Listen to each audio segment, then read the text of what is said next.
Liebherr is a German company, and they have global operations, and one of them is in North America in Newport News, Virginia. There are other operations in Virginia, in US as well, but I'm based in Newport News, where we make these ultra-large mining trucks. The unique feature of a Liebherr truck is that it's a diesel electric truck. So you have a 400 horsepower diesel engine driving a generator, which in turn drives to electrical motors. And these motors are the ones that drive the rear axles.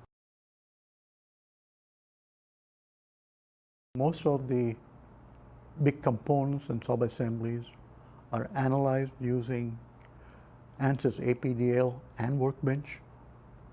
So for example, the whole frame, the dump body, and components like bolted joints, they are all evaluated.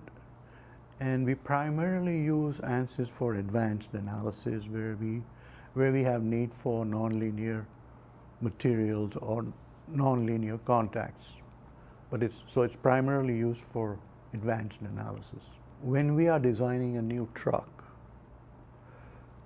the initial CAD model is made by the structures group, and then it comes to the analysis group to evaluate stresses, deformations.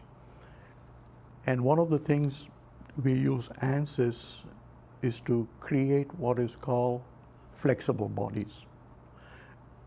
And we run Ansys to create flexible bodies, the output of which is fed into a multi-body dynamics software package.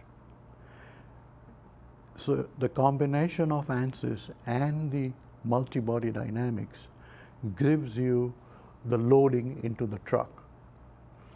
And we use that loading into the loads, then are fed back into Ansys to give us the stresses and deformations.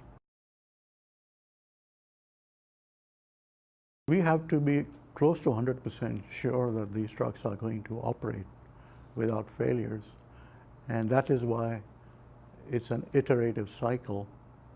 And if we find any weak spots, high stresses, then we would reinforce the structure locally and once again see the improvement till we meet the fatigue requirements.